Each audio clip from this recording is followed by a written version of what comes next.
Mr. Squidward, welcome to the night shift.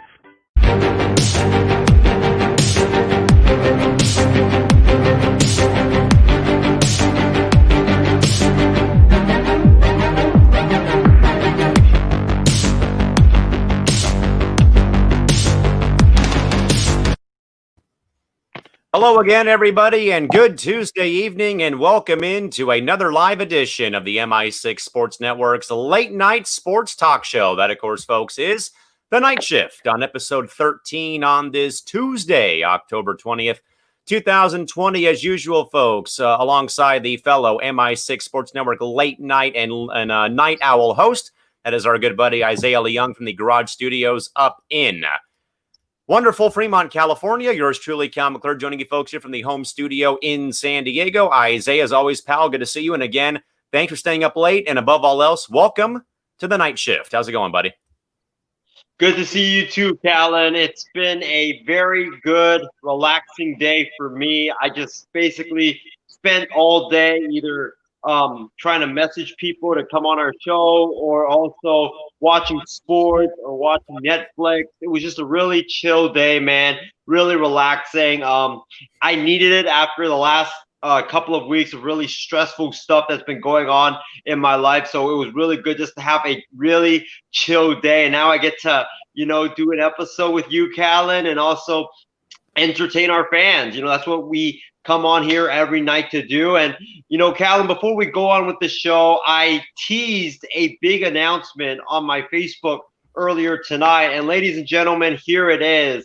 I am proud to announce that my good friend, Mary the Mouse, will be joining us as a guest on tomorrow's special 30th episode of Wild Sports Talk. We're so delighted to have Mary the Mouse on our show to talk sports, but ladies and gentlemen, I'm just kidding, obviously, but I will hold off on the announcement and let my guy Callan make it at the end of the show. So make sure you guys stay tuned for that. It'll be a great announcement. Yes, as much as we would love to have stuffed animals as our special guest on the program, that is not the big announcement, folks. We'll have that for you later in the show. But as a reminder, folks, about the program here as usual, again, folks, every Tuesday, Saturday, and Sunday night, myself and Isaiah try to come your way, again, to try to give you a bit of a Cliff Notes version of your day in sports. Again, every Tuesday, every Saturday, and Sunday night, 10 o'clock Pacific time, right here on the 6th. So again, we thank you folks very much for, again, staying up late. If you probably, again, have been away from the television, away from your phone, perhaps, or turned off notifications across every platform you're on.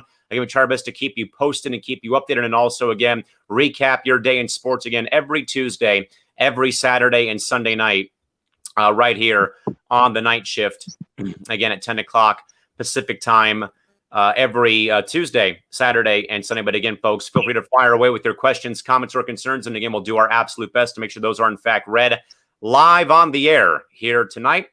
With that in mind, already getting to the chat box already from the loyal Six Faithful right here. Of course, our good buddy Chardol writing in as usual, just saying hello to everybody. And also, he's going to be going as a zombie baseball player for Halloween this year. I've gone as a baseball player plenty of times because I played the game, so I'm right there with them. And also, Christy Wilson writing in saying hello, guys, and also laughing in regards to we have a stuffed animal as a special guest on the program at the Garage Studios. But again, we'll have the bigger announcement for you folks later on in the show.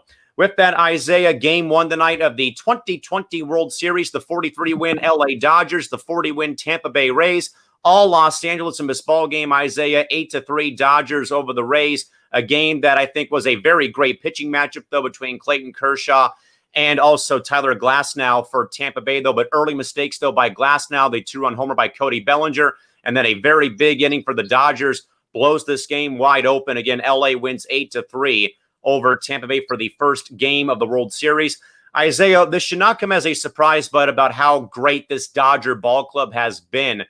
And they have been, we talk so much, Isaiah, about the Dodgers being so close over the past 8 years or 7 years previously. Again, maybe first round exits, second round exits, World Series losses in 17 and 18, and that they have tried their best to stockpile superstar players, mixed with a lot of very great young talent from the minor league system, like a Will Smith, a Cody Bellinger coming up a couple years ago, and stuff like that, a Dustin May, even a Tony Gonsolin. And that I've always said, Isaiah, though I despise the Dodgers, but they have a knack, though, for putting together at least the past 7 years. I know it's not panned out yet for this LA ball club, but they have a great knack in their front office for putting together ball clubs that just grind out games and it can grind out at-bats. And I also will say, though, the Dodgers also have a knack in my mind in regards to going out and finding guys like a Chris Taylor or a Justin Turner, guys who were nobodies in their previous markets, and the Dodgers find a way to make these guys become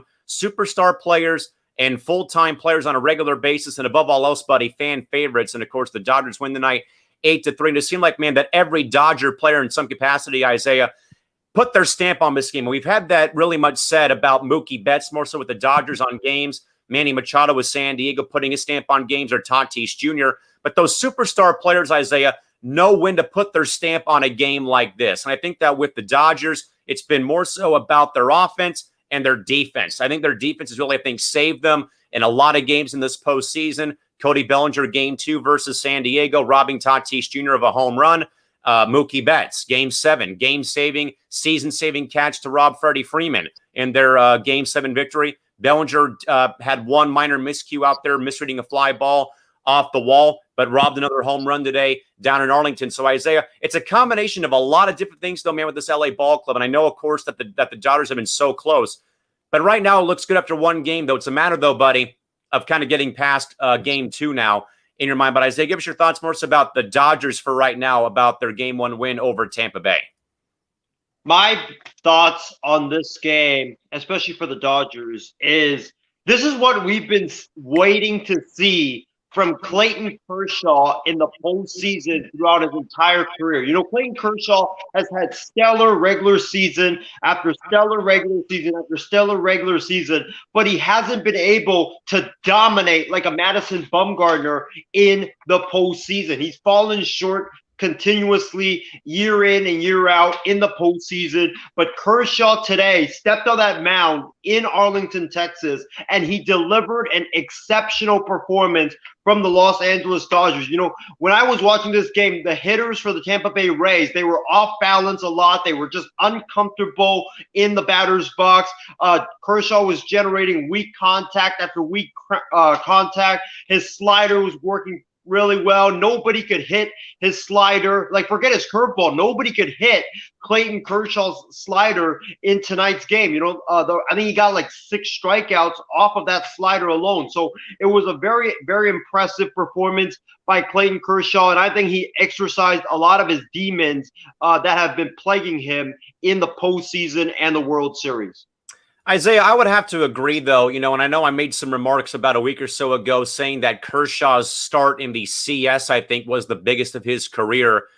I'm going to wipe that off the board now. I know we're not supposed to here on the network, but I'm going to say that tonight was probably the biggest start of his career, though, because it was the Kershaw of the regular season finally showing up in a meaningful game in the postseason. We've seen it time and time again, Isaiah, where, you know, Kershaw would look like a unhittable pitcher in the regular season, to your point, though.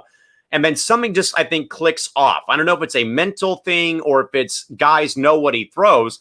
Again, I think that probably in a way, though, is why this season, I think, is such a, you know, grind this year, because you have only played teams in your division and then you didn't see anyone new until you got to the postseason. Again, both the Padres and Dodgers, both seeing St. Louis and Milwaukee respectfully until they played each other in the second round, though. But again, unfamiliar territory this year, again, with the condensed season, kind of in a way like the bubble divisions pretty much in regards to West and West, Central, East, stuff like that, though, where you have not seen these ball clubs like you would, though, over the course of maybe one series in Tampa Bay during interleague play or vice versa. But that Kershaw stepped up big time. And I believe, though, too, Isaiah, there was a stat, though, that the swing and miss rate was right at 50% for Kershaw's pitches during this game. That slider was filthy, but also, you know, not just him, though, but the offense, I think, breaking out, though, too, is a big thing for the Dodgers. Now, Isaiah, for the Rays, though, this sadly, man, looks like it is a carryover from the ALCS of the Rays not being able to deliver in a big moment in regards to not hitting with guys in scoring position. We saw it firsthand, I believe, top of the first, 2 men get on base off of Kershaw early. Looks like they could at least get ahead 2-0. at least get an early lead, kind of get some confidence. And then it's Hunter Renfrow, I think a very questionable strikeout, the very quick call out by Laz Diaz behind home plate, and then Manuel Margot grounds out to end the inning. And of course, they don't cash in there. And when they do cash in, it was Kevin Kiermaier hitting that solo homer, then some runs in garbage time. Isaiah, I feel like, though, man, that this series probably will be predicated about how Tampa Bay can hit with guys on base. If they can't do that, man, I don't see the series going past 4 games. What do you think? Yeah, I agree with you, because when I think John Smoltz brought up something very interesting on the broadcast, and that was the Tampa Bay Rays are kind of like the Oakland Athletics and the San Diego Padres in terms of they strike out a lot, but they grind out at bats, and they suck hitting with runners in scoring position. And you cannot do this against a team that is exceptional from top to bottom, like the Los Angeles Dodgers are. The Dodgers, they don't really have a major flaw on this team. So every time you play them, you have to play a perfect game against the Los Angeles Dodgers. And the Rays, they made a lot of mistakes tonight. The Rays, they couldn't hit with runners in scoring position. I think that if they get either 1 run or 2 runs in the first inning, that really changes the game, because the Rays would have the momentum instead of the Dodgers. But Kershaw gets out of it, and then he starts cruising the rest of the way on. And another thing that about the Rays that really cost him this game was Tyler Glasnow. This guy, he's a phenomenal pitcher, but he was missing high all night long. It's just that the Dodgers, they hadn't seen him this entire year, so they weren't really used to what he was throwing, so their timing was a little bit off. But once they figured it out, you could see it. The balls were getting hit so damn hard every single at bat. Mookie Betts, Cody Bellinger, Justin Turner hit one hard. Max Muncy hit one hard. So Tyler Glasnow, he was just missing high all night. And when you play a team that is an offense that is very potent, like the Los Angeles Dodgers, you cannot like pitch high to this team. You have to keep the ball down and make them hit the ball on the ground to your fielders. And like I usually say as well, Isaiah, but you can't give a ball club like the Dodgers free chances to score runs. And I believe it was a back-to-back walks to Betts and Seager that led to that big inning that got brewing for the Dodgers. So again, walks have got to be cut down if you are in fact pitching against this LA ball club. But again, the Dodgers win the game 8-3 over Tampa Bay. We'll go back over to Isaiah for add-on point. What do you got for us, man?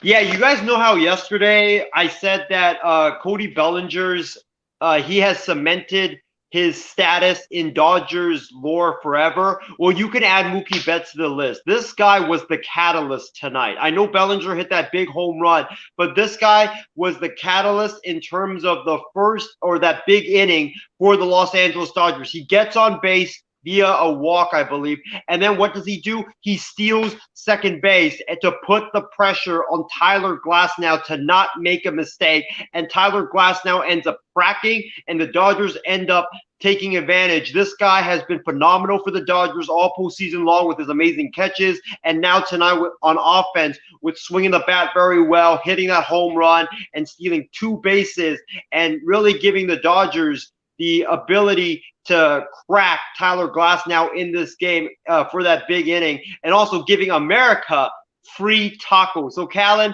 if you're wondering why, if I don't show up for one of our upcoming episodes, it's because I'm driving around to go to Jack in the Box and getting myself some free tacos. I wish it was, but it's Taco Bell giving out free tacos, not Jack in the Box, sadly, because they're not across the nation. So Taco Bell is giving out those free tacos. A couple thoughts real quick, Isaiah. First from our buddy David Rivera, who wrote in saying, yo, what's up, guys? David, good to see you as well. Also, Isaiah, Tyler Work, fellow Dodger fan and also fellow TQN host, says real quick about the Game 2 starter, by the way, which will be Tony Gonsolin throwing Game 2 for Los Angeles. 6 walks in 4 1/3 innings for Glasnow, I should say. It's hard to win a Thursday game in May doing that, let alone win a World Series game with that. And like I said, though, again, you cannot afford to give a team like the Dodgers, as I said plenty of times, cannot afford to give a good ball club that many chances to do damage. And like the Dodgers, again, they have a very good lineup that, again, can do plenty of damage as well. And also, Chardal says that he's got the Rays, though, coming back strong in Game 2 to tie this up at 1 game apiece. Christy Wilson, though, Isaiah, has a very legitimate question, though. Will this be where Kershaw finally gets over the hump? We'll see. For now, he has, I think, but it's still a long way to go in my mind. Yeah, I agree. It's one game. He looked really good in this game, but you got to take into consideration the reason why he looked good was because the Rays haven't seen Clayton Kershaw pitch in 3 years. Like the Dodgers have not played the Rays in 3 years, and Kershaw, the last time he started against the Rays was, I believe, 3 years ago. So a lot of the players that were on that team 3 years ago, they're no longer on the Rays. So it's a lot of new faces facing Kershaw, and Kershaw is already a dynamic pitcher in of itself. But if you add in the fact that nobody has seen him, that is major trouble for the Tampa Bay Rays. So again, folks, the Dodgers win the ball game handily over Tampa Bay 8-3 to go up 1-0 in the World Series. Game 2 coming up on Wednesday. Isaiah, with that in mind, though, staying with baseball, but on a different spectrum here with the game of baseball. Again, this is the 116th World Series done, and also, by the way, Commissioner Rob Manfred put out an open letter to the fans today. Again, kind of in a way of applauding them for again kind of bearing with Major League Baseball over the past several months, thanking the frontline workers and so on and so forth. However, though, Isaiah, reports though from CBSSports.com and also ESPN sources have trickled in though that Rob Manfred, the commissioner, wants to keep some of the rules in play from this season into the 2021 Major League Baseball season. Now, again, Isaiah, I know that, of course, some of these rules sound pretty ludicrous in people's minds, though. Isaiah, we'll start with you, though, more so. In a way, looking back, kind of, Isaiah, in a way, looking back at this past baseball season. For one thing, of course, man, weird times for sure. Again, I know that we had seen pictures probably back in the, months ago, but in regards to seeing baseball players wearing masks during the Spanish flu epidemic back in the 1918s, 1919, or the late 1910s, though. But also in regards to the season, in regards to spring training being stopped midway, about halfway through, the 4 to 5 month layoff because of negotiations for the season, the bickering and bantering. Then we get a 60-game season, divisional play only versus your division plus the opposite AL or NL or interleague division. And, a lot of different things, though, Isaiah, in regards to the season. But, Isaiah, before we talk about the rule changes that we probably want to, that should stay or go, give us your thoughts, though, about how, in fact, Major League Baseball somehow, some way, despite a lot of problems and strife, got all the way to the World Series in a very unsettling year for all of us. I think you really have to applaud Rob Manfred and Tony Clark, the players, the coaches, and everybody that works for Major League Baseball for giving us this 60-game season and giving us an escape from what has been a very, very dark 2020. Prior to July and opening day, we honestly didn't even know if we were going to have baseball. Because if you guys remember, the shutdown happened, and for months, from March all the way until late July or the first week of July, they were battling, the owners and players, that is, they were battling to see for the different rules and to try to make a deal to try to save the 2020 season. And it got to the point where it was so toxic by both sides. You had so much tension by both sides. And I just felt like, for me, I conceded in, I believe it was the last week of June, when negotiations broke down for the 199th time. I conceded that there wasn't going to be a baseball season. I thought that, there will probably be no baseball season, and it would just be it was a grim reality at that point. But somehow, some way, the players, the owners, they didn't strike a deal, but Rob Manfred pushed the nuclear button and ordered a 60-game season, which I thought he should have honestly done back in March or April and May before letting the players and the owners go to the negotiating table and negotiate, because we know damn well that the players and the owners, they can't even agree what to have for dinner, let alone agree on a new CBA agreement. So I thought Manfred should have done this months ago, but I was glad that we ended up getting some type of baseball season, because we needed that escape from this dark 2020 year, and we got it. And when we got it, the first couple of weeks went really well, but I think it was like 3 weeks or the third week into the season that we started hearing about the Marlins outbreak. And you guys know about, like, when the Marlins, they had their outbreak, I think they had like 25 players getting infected. And when that happened, I think a lot of people thought, oh yeah, here we go, guys. Baseball's going to get shut down. We're not going to have a season. I remember reading that all over Twitter. We all thought baseball was going to get shut down, but baseball pushed forward. They implemented some new and stricter off-the-field policies, and to everybody's surprise, the players, the coaches, and the executives, they all followed those rules. And I know we had one more outbreak after that, but after the Cardinals outbreak, we didn't really have that major outbreak, thank goodness, because I believe if we had another major outbreak, I think the season would have definitely been canceled. But you got to give major props to Rob Manfred, Tony Clark, and all of baseball for being able to get the season to get going. And then secondly, when they hit a roadblock in terms of the COVID-19 outbreaks, they didn't panic.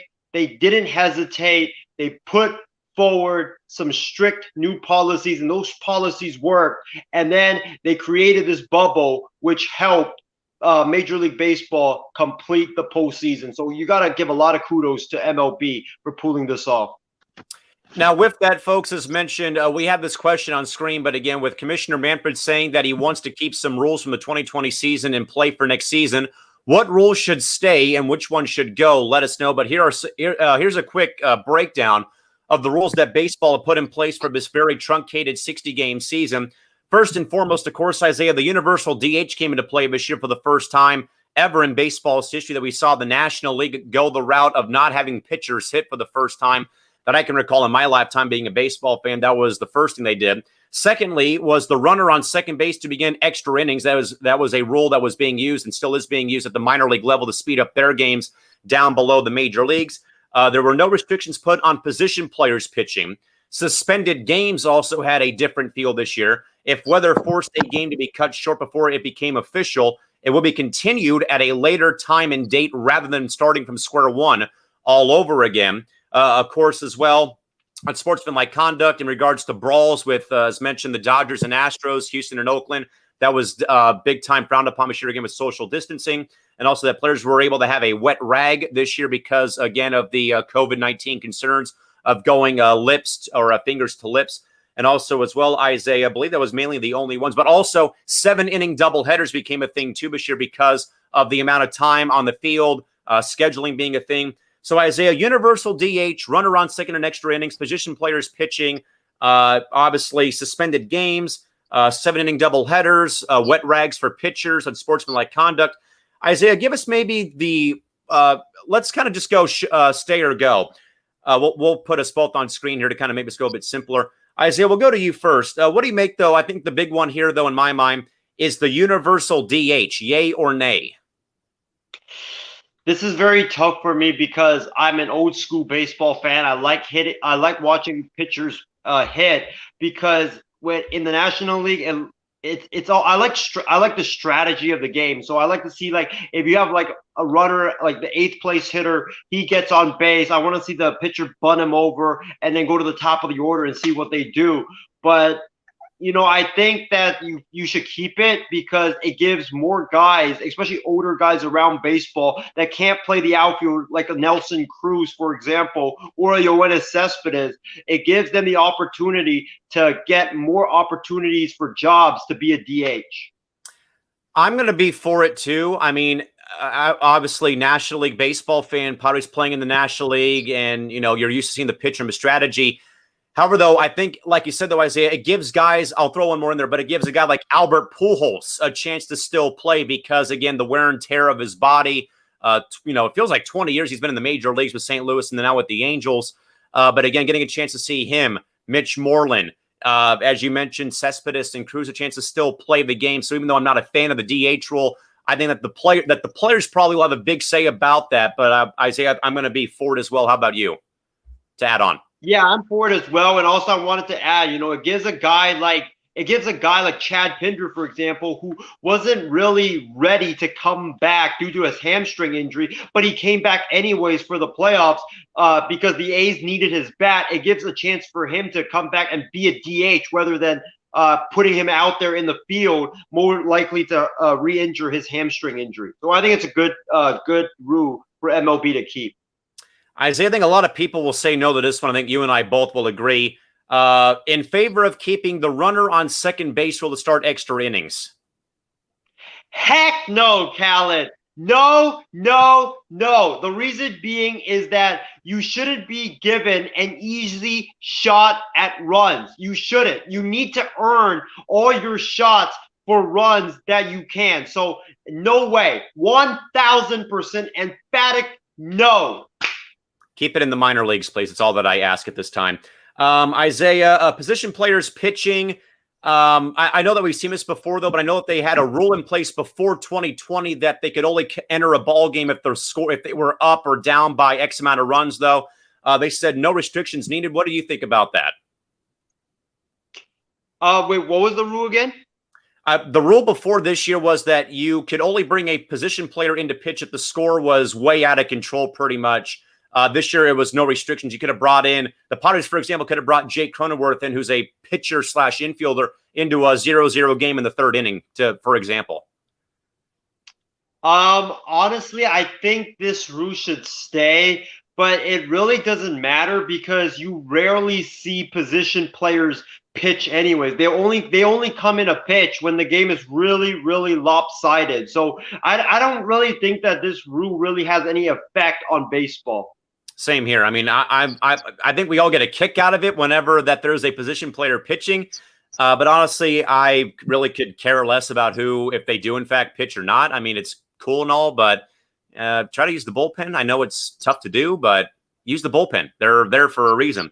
Isaiah, how about the rule in place this year about suspended ball games? If they don't make it to 5 innings, or at least to the bottom half of the 5th inning of it becoming a official game, that they could pick the game up where they left off rather than starting all the way back at a 0-0 game, top of the first. I like this rule. I think baseball should keep it because, especially for teams that play on the East Coast or the Central, there's a lot of games that always get postponed, whether it's rain or snow or whatever. It's good because you can have a game go 5 innings, and if like a storm strikes, then you can continue that game the very next day. You can continue that game the next day and play a doubleheader and have 2 games in one day. I think it's a perfect rule. And also, Isaiah, we know that perhaps that the whole brawl thing is going to go by the wayside. We'll skip over that one. Isaiah, how about the pitchers being able to use a wet rag or a wet rag as opposed to, again, rules in place here? Again, no fingers to mouth because of the COVID concerns, though. I can probably see that sticking around just because, there's still maybe some concerns about the virus come next season. What do you feel about pitchers having a wet rag on them at all during the course of the season, this year at least, due to, again, COVID concerns?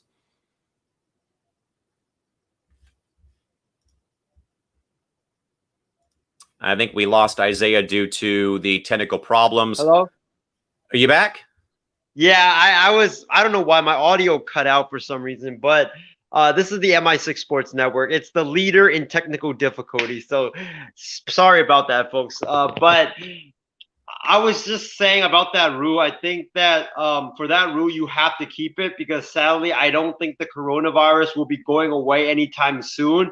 I think it'll take until at least 2022, sadly, for this virus to go away with all the vaccines and future complications and stuff like that. So I think you have to keep that around. Isaiah, the next one that we'll get to real quick here again, folks, we're pretty much just playing a game of yay or nay pretty much on the rule changes again, per reports gathered. But again, Commissioner Rob Manfred wants some of these rules from the season to move on to 2021 and beyond. Next up, Isaiah, how about the 7-inning doubleheaders? I think that we don't see doubleheaders played like they were back in the 70s or the 80s, where you would have a doubleheader on a Thursday afternoon or a Wednesday afternoon, 2 games for 1 ticket pretty much. My parents told me about that all the time when they would go to games off of work at noon or at 12:30 in the afternoon. You get 2 games for the price of 1 ticket. I know they did that for a while, too, in the late 90s when I would go to Padre games. You'd go there and see them play the Phillies twice. on a Saturday or the Angels on a Sunday twice. But also as well, going to 7-inning doubleheaders too, in regards to, again, time on the field and, again, COVID concerns. Isaiah, I would probably be one of the very few that would say yes to keeping doubleheaders on the schedule. For me, I would say no. And the reason why I'm going to say no, it's not because, I'm against the 7-inning rule. I'm a guy, I'm a fan of the A's, and the A's are a team that comes back in the late innings of the game. And if you shorten a game like the 7 innings, then that team that always comes back in the late innings of games, their chances of coming back late in the games are, minimized because the games are cut shorter. I mean, I get where the stance is on that. I, for one, would enjoy more baseball. And I think, though, that honestly, Isaiah, this might sound crazy, but with baseball trying to make up in-fan attendance revenue, I could see 7-inning doubleheaders being a part of the schedule.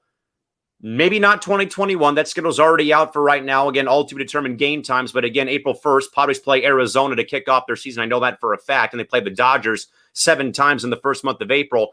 But I could think, though, Isaiah, that if baseball is still hungry for the money, that they could probably, in my mind, tweak their schedule.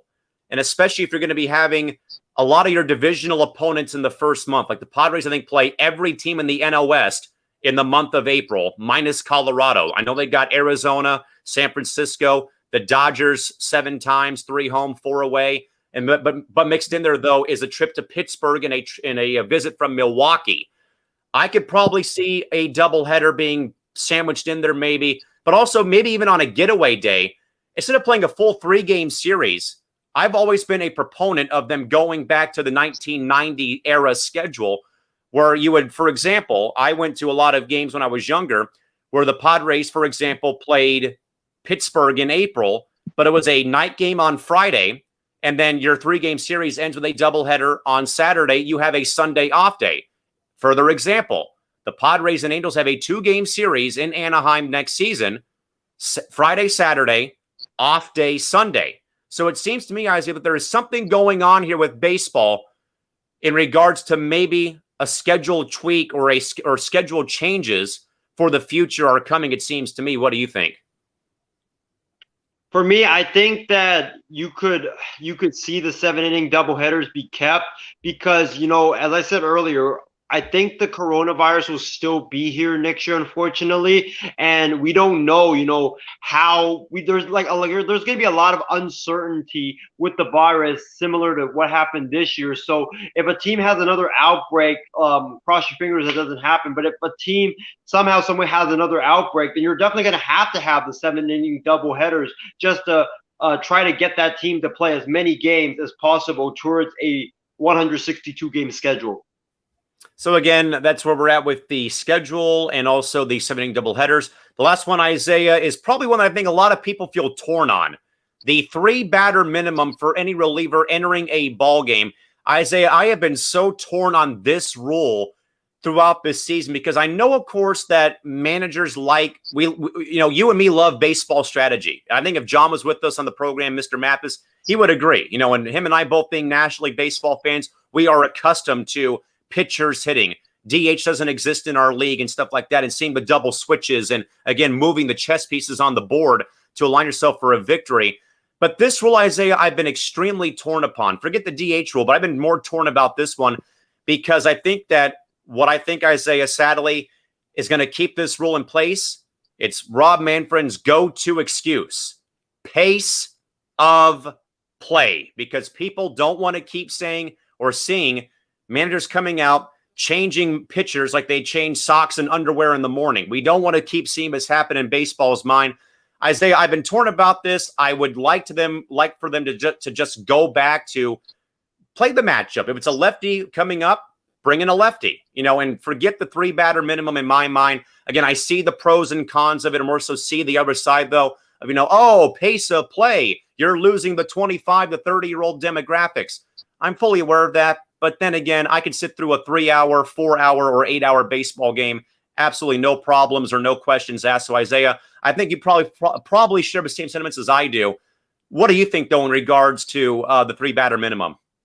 When this rule was first formed, I absolutely hated it, and I still hate it to this day. I think that this rule just completely destroys the chess game of baseball. I like to see the manager of one side and the manager of another side going at it in the chess game. I want to see what one manager does and what another manager does to counter that move. And this rule just makes that chess match go away. Like I like especially in the playoffs, like it gets so exciting and so intense when, like, let's say the Dodgers have runners at first and second, and the Dodgers have a lefty batter coming up, and this righty that is pitching right now is very, like, he's struggling, and I want to see if Dave Roberts will go to his lefty or he will go to his righty, because that righty has a better he's done better in the past against that right-handed hitter. So it just completely ruins the chess game. I don't like it. Like, I know Manfred, ever since he's taken over, it's all about pace of play. Like, some of the rules he's put in is like you can't step out of the batter's box after every pitch. I think that's ridiculous. Like listen, people pay to go to a baseball game. They should know what they're getting themselves into. You're paying $25 to go watch a 4-hour game where, like, the ball, like, people are pitching, people are hitting, all that stuff. So you should know what you're expecting, like, going in to expect. So this is not basketball, people. This is not football. If you don't want to, like, if you want to watch a sport that is faster, then go watch basketball or watch football. Like, nobody's pushing you to go watch baseball. So I really hate it. And that's one of my biggest gripes about Rob Manfred as the commissioner of baseball. Yeah, same here. And I think that for one, you're taking the strategy out of the National League with the DH rule in place, because again, you can't have that double switch at a crucial moment, or the pitcher having to bunt a hit for himself with maybe a bunt play. Maybe he does in fact swing, or he does the butcher boy status and he's able to knock one off of the maybe off the plate somewhere. He gets on base in some capacity. Or in Bumgarner or Greinke's case, he's hitting the ball over the fence for a home run, for heaven's sakes. I mean, give me a break. I think that a lot of us would agree, though, that it definitely has to, in fact, be that rule. I think a lot of people would agree, though, has to go by the wayside. Isaiah, what do you got for us? I also think that DH rule right now in baseball is ruining the component of small ball, because if you look at baseball right now, no teams aren't bunting anymore. Teams aren't stealing bases. Teams aren't doing the little things that they are needed to do to win games. Right now in baseball, it's all about launch angles. It's all about home run or strikeout. And I think that DH rule has really given or has really put that forth into baseball.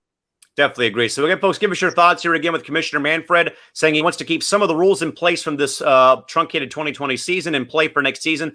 What rules in your mind should stay and what rules should go? Again, let us know. We'll try our best to read those thoughts as they come into the comment box on screen. With that, David did in fact write in Isaiah in regards to Clayton Kershaw. Do you guys believe that he should retire? No way. It's one thing Isaiah, it's one thing, of course, that we see athletes who are in their prime do great, though. But just to retire because you've struggled in the playoffs, I don't see that coming to fruition at all anytime soon. I don't either, because if you watch today's game, Kershaw, even though he wasn't throwing as hard as he used to, his stuff was still really good in this game.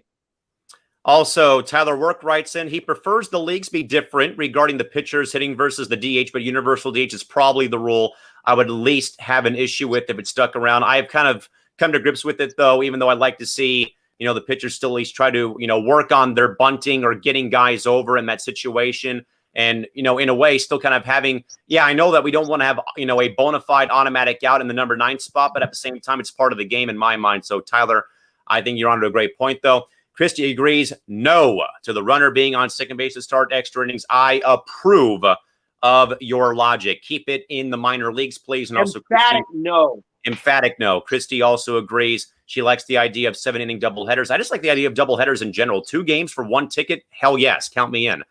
Especially if it's on a Wednesday afternoon and I'm not working. Yes, I'll go and get Sumper to watch the Padres play whoever, Seattle, anybody out there, honestly.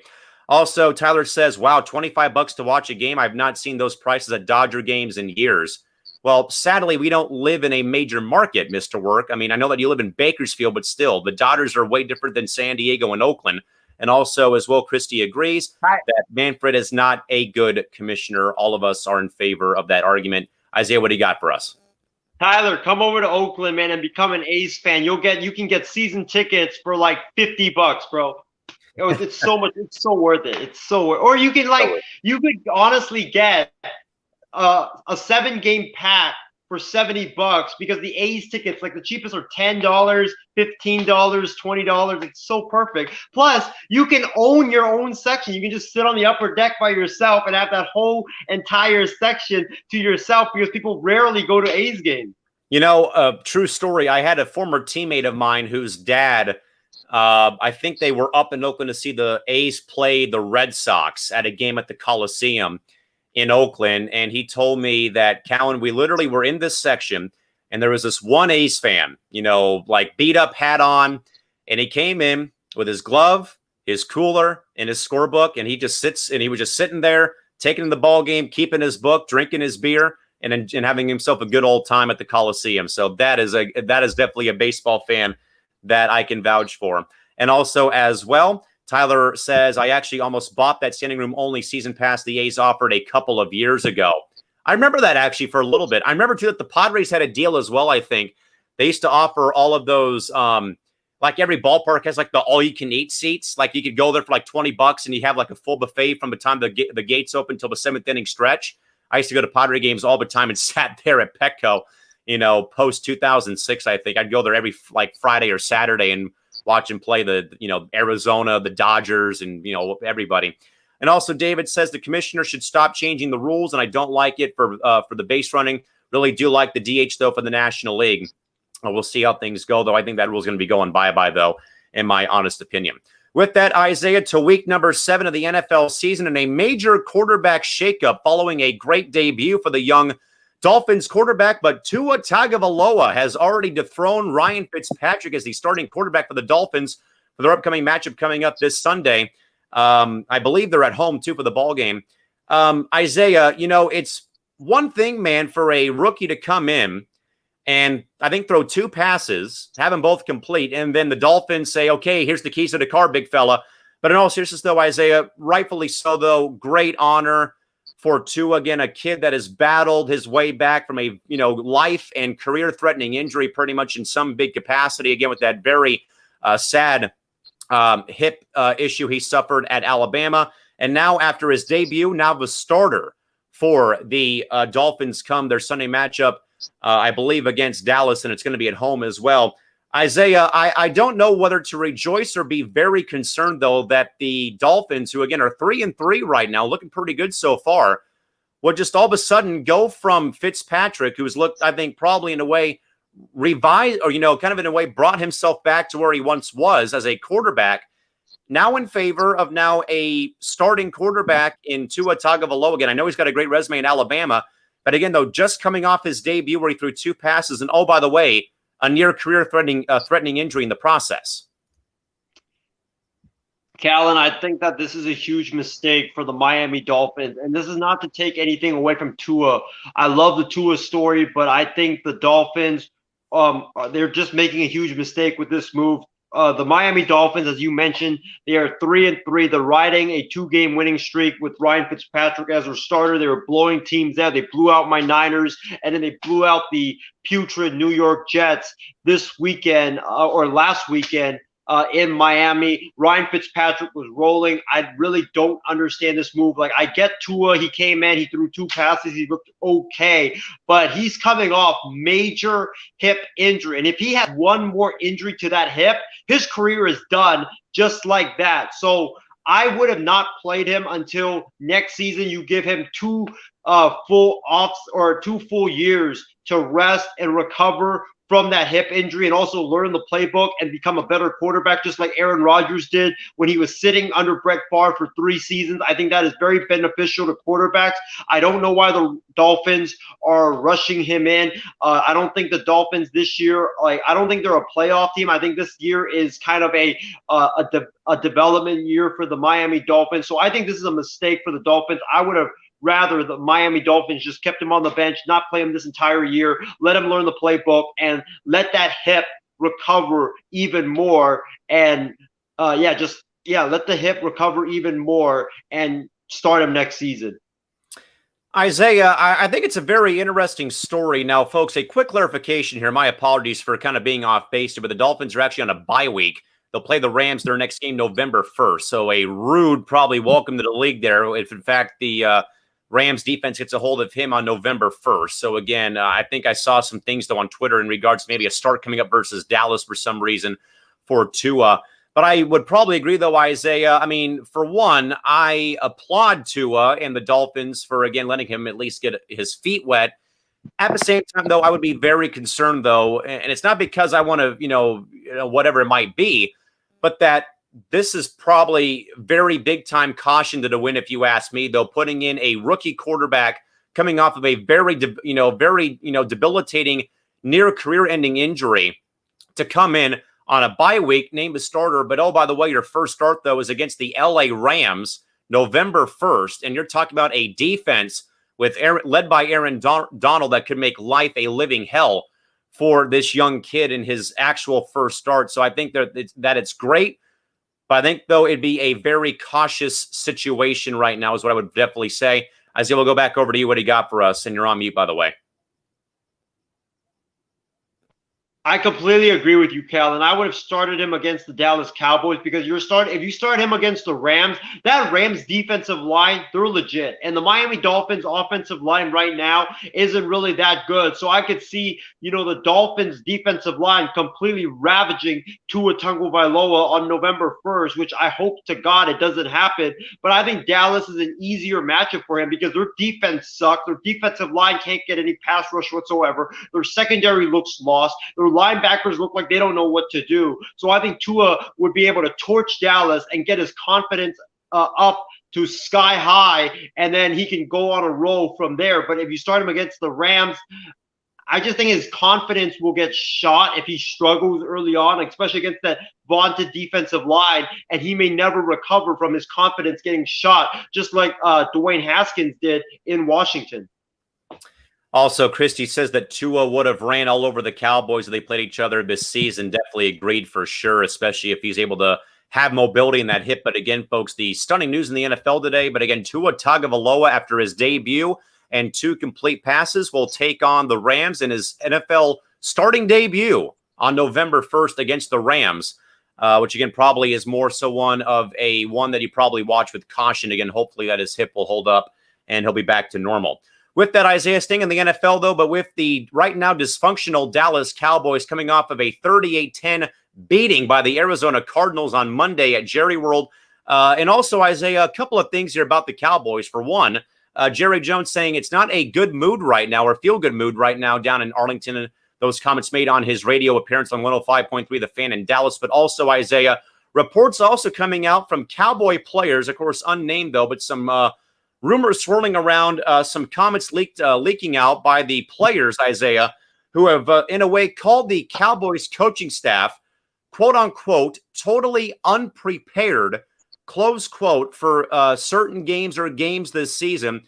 And Isaiah, sadly, man, this is becoming a very big time sinking ship post the Dak Prescott injury against the Giants suffered last week. And of course, Andy Dalton came in and rode that momentum, or not really rode momentum, but at least got that team to a victory. But then, though, he starts to Isaiah, and he is getting clobbered left and right, underthrown passes, interceptions, incompletions, fumbles by Ezekiel Elliott. And it was a recipe, Isaiah, for utter disaster on Monday night versus Arizona.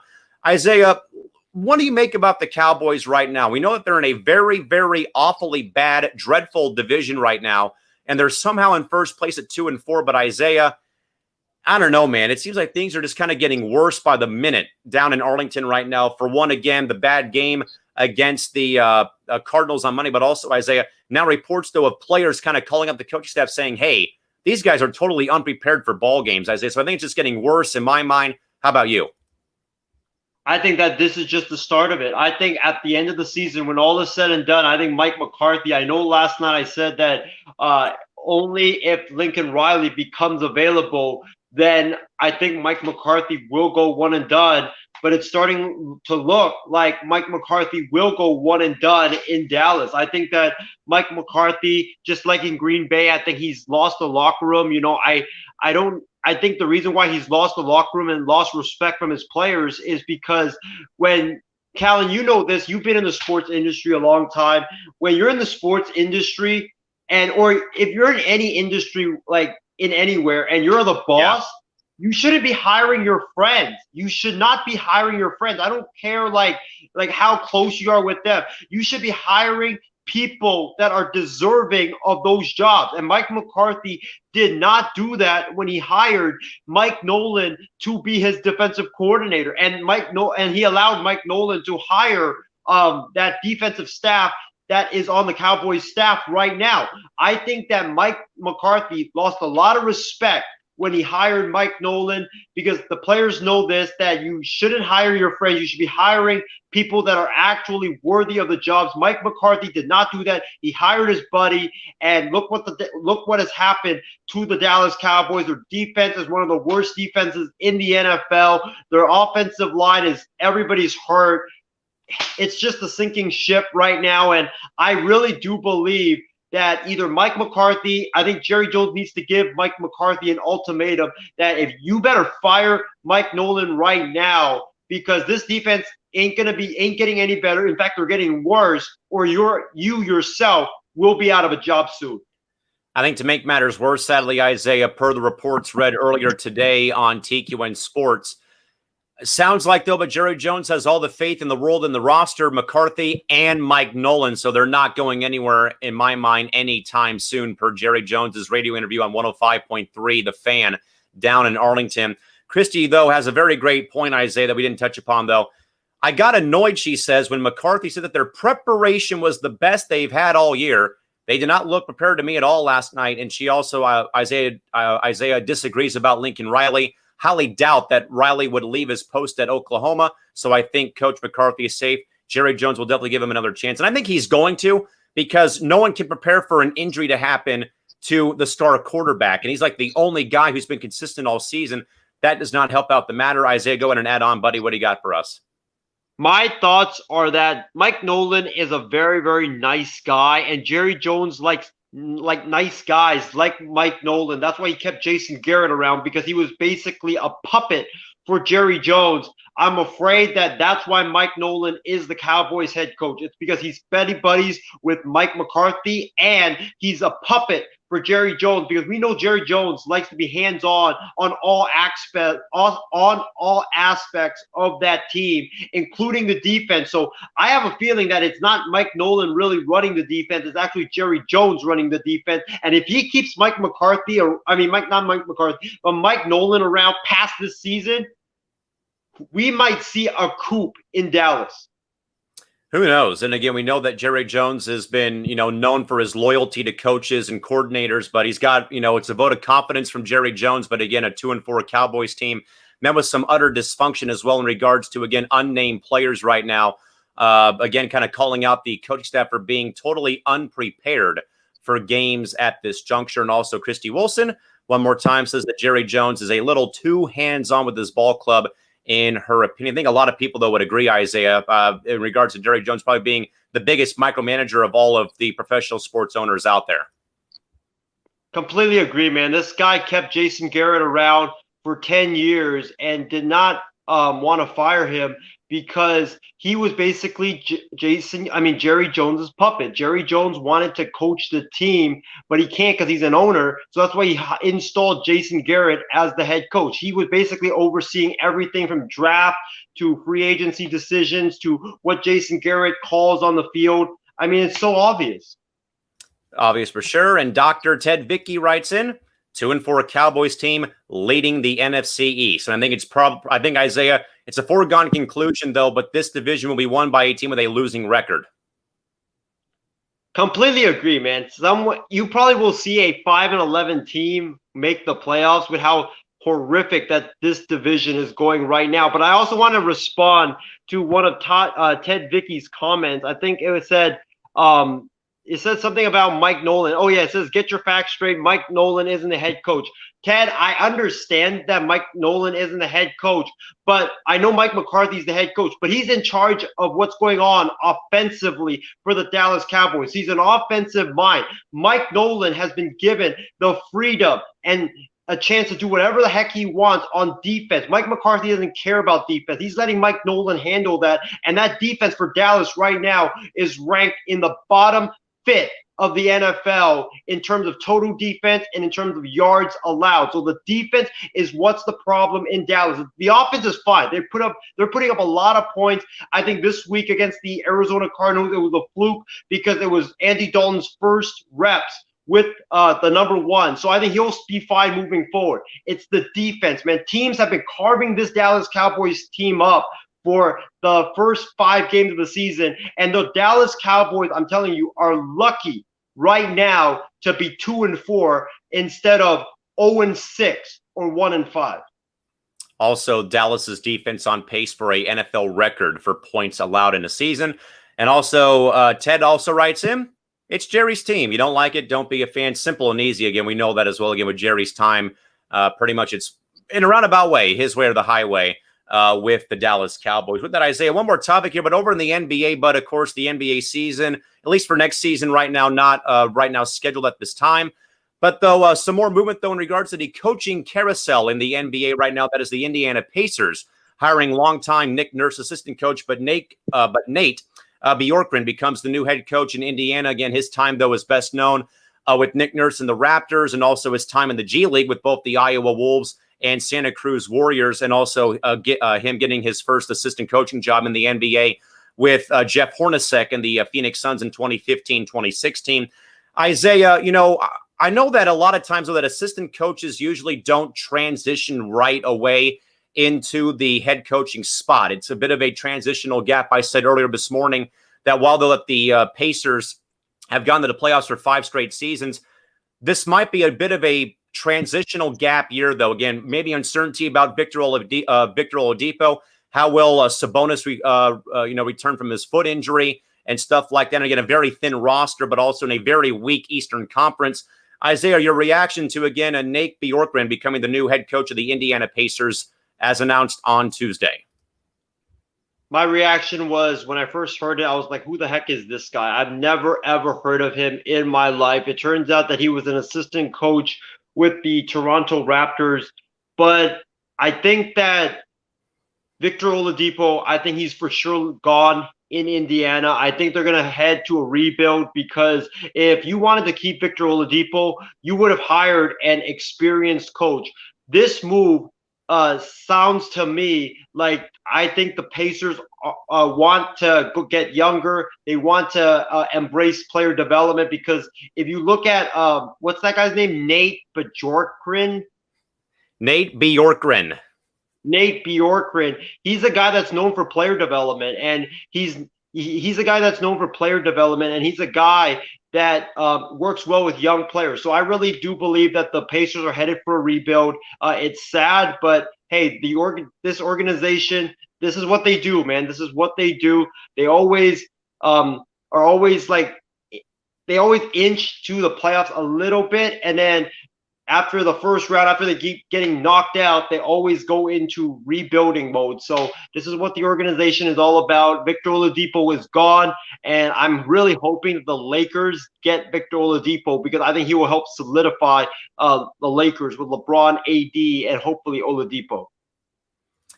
Are we sure it's a rebuild? Because the Chicago Blackhawks on Tuesday, apparently, Isaiah, wrote a letter to their fans saying, listen, we are in a rebuild mode now. So I'm not going to say it's an official rebuild until I see a letter from the Pacers front office to the fans saying, hey, guess what? We're in a rebuild, folks. That's understandable, Callan, but I mean, if you trade Oladipo, you're probably going to be getting a lot of young players and draft picks. A lot of draft picks. I said they would have to probably get at least one player back and probably stockpile picks, first round, second round, future drafts as well. Also, a quick question from Christy. Will the Cowboys bounce back versus Washington? I honestly don't know. With how bad the division has been, for one thing, probably not. But with the unnamed football team in Washington, who, by the way, folks, per reports, by the way, will be keeping that nickname or at least that placeholder name, through the 2021 season as well, per reports from ESPN.com. I think Dallas has a better chance of winning this, or has a chance to win this game, because of the quarterback carousel that is right now in Washington. Isaiah, do you agree? At this point, I don't know, because with how the Cowboys defense has looked so far this year and how they have, been roughed up the first 6 or 7 games, I think isn't their quarterback Kyle Allen right now, or is Correct. it Alex Smith? Kyle Allen. I wouldn't be surprised if Kyle Allen torches that Dallas Cowboy defense, because this Cowboy defense has been torched by every quarterback they faced thus far, good or bad. So this defense is just horrible, but I think their offense will be able to put up a lot of points, because Washington, even though they have a good D-line with Chase Young, Jonathan Allen, and Daron Payne, their secondary is not really that good, and their linebackers aren't really that good. So I think Dallas will be able to put up points against Washington, but I think this is going to be like a shootout game for the Cowboys. It probably will be at this rate. With that, folks, we'll now segue over and wrap things up with tonight's final thoughts.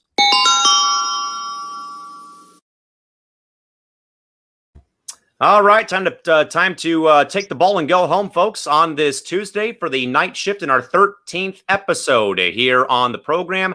A quick comment, though, from Tyler Work trickling in regards to the unnamed football team in Washington.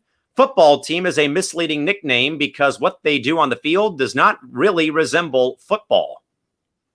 Yeah, pretty much. I would definitely agree. But again, per reports, though, folks, on the more serious note, but again, the name for the unnamed football team in Washington will probably still be Washington Football Team come the 2021 season 2 as well. Isaiah, go ahead and add on, please. What do you got?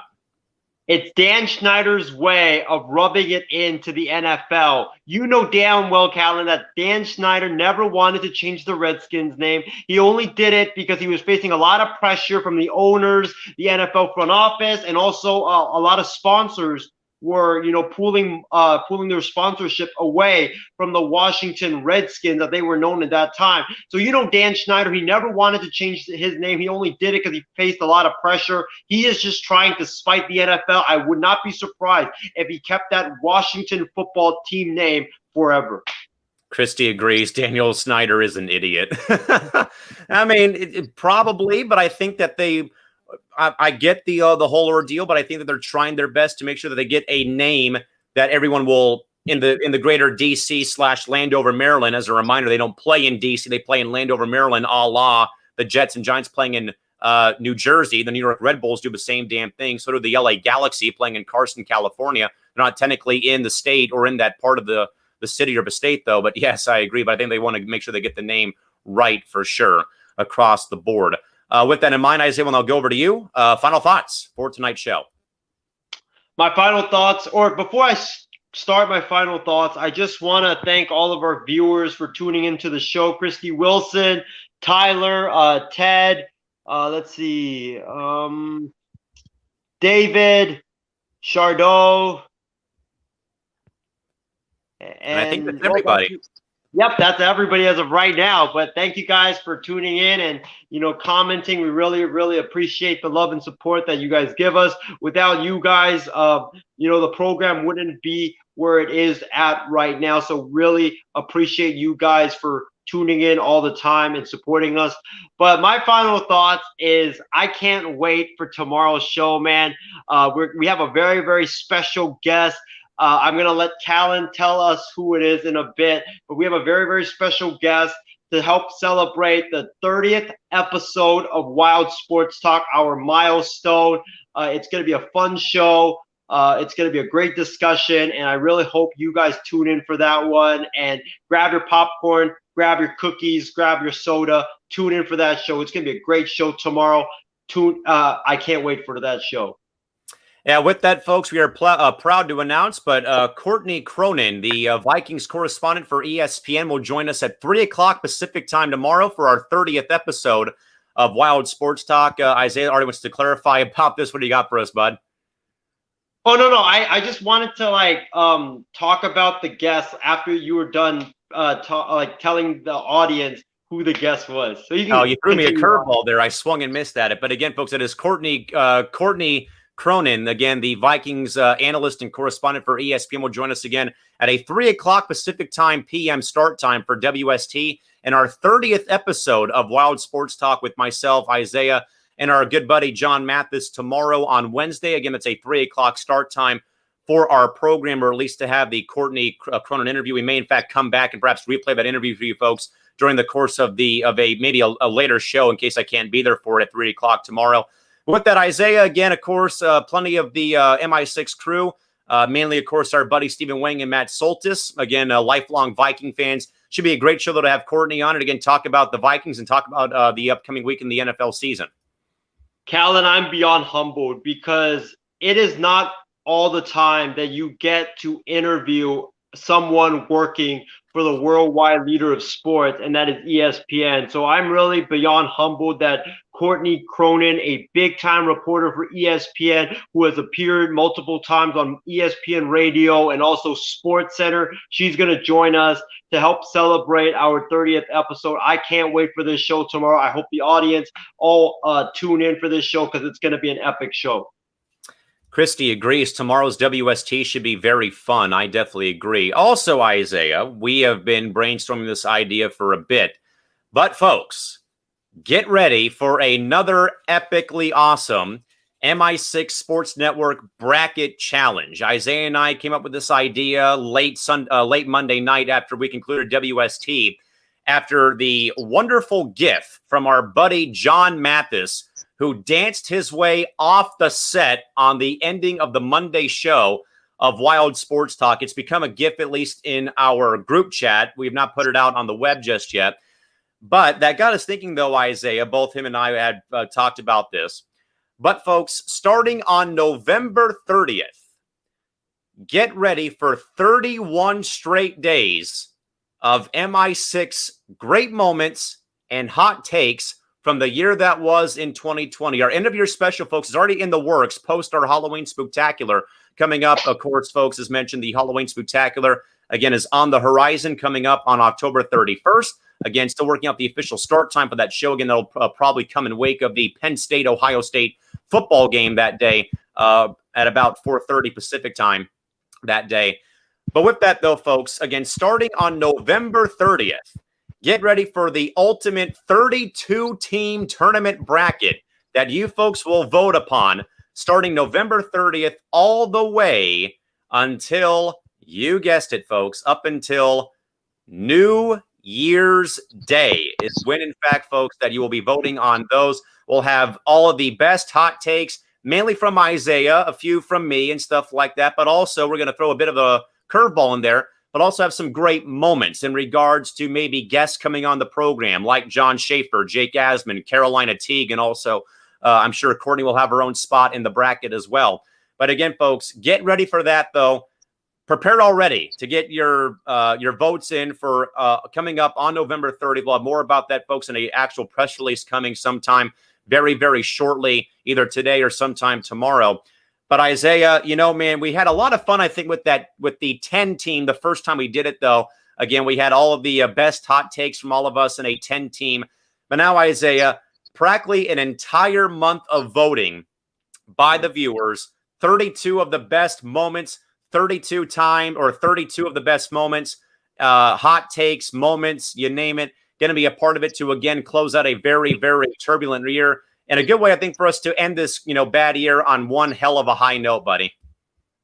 1000% agree with you, Cal. And it's been a dark year for a lot of us, man. But we are going to end this year on a very, very epic note. I can't wait, man. We have 31, or is it 31 or 32? 32. Yes, 32 moments. You guys all get to vote. It's like the NCAA March Madness bracket challenge. I know we didn't have March Madness this year, but hey, this is a consolation prize for not having March Madness. I cannot wait to see which hot take and which moment wins, especially when we have a hot take versus a great moment. So that's all going to be fun and exciting. But Callan, one moment that I will never forget that I think has to be on the bracket has got to be me or trying to order a pina colada when Trevor was talking. I think that's definitely got to be on the bracket, right? I feel like Isaiah's going to take up like half the bracket with hot takes and utter lunacy. I'll probably have like 3 or 4 mixed in there. But again, we still folks, got a month to go.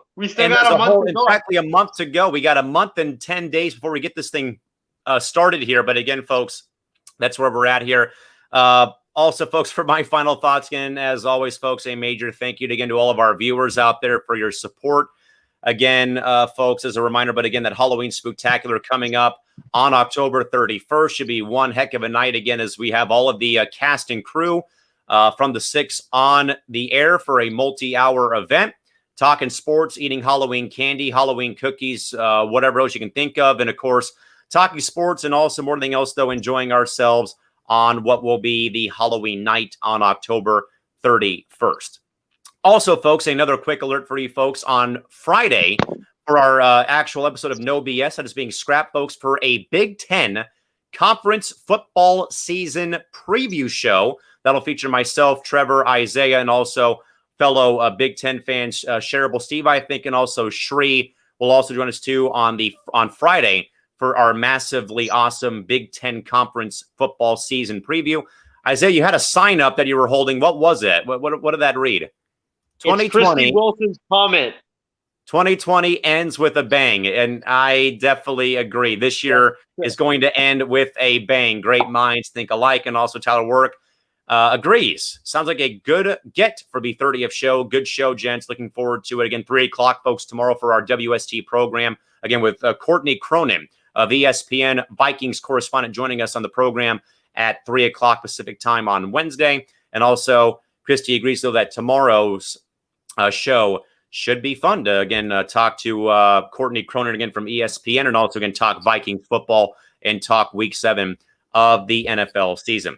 With that, folks, for Isaiah Leung and the entire cast and crew from the MI6 Sports Network, this is Cal McClurg saying goodnight here from San Diego, and thanks for, again, folks, joining us on this episode of The Night Shift. Of course, Wild Sports Talk, folks, back on air again, 3 o'clock in the afternoon Pacific time here tomorrow for the interview with Courtney Cronin, or Cronin, I should say, yes, of ESPN, again, covering the Vikings and also covering the NFL for Week 7. Then, of course, folks, Fan Response on Thursday. And again, the network will be hosting, again, a Big Ten conference football preview show on Friday in place of No BS, again, with myself, hopefully being there on Friday due to roller hockey getting back underway finally on Friday. So we'll see how things go. But again, Shree, the whole Big Ten game joining us on Friday. And then, of course, the night shift is back, folks, on Saturday and on Sunday. With that, folks, till next time, so long, sayonara, farewell. We are out of here. Till next time, folks, have a good rest of your night. Take care, stay safe, and stay healthy. So long. Good night. Bye-bye.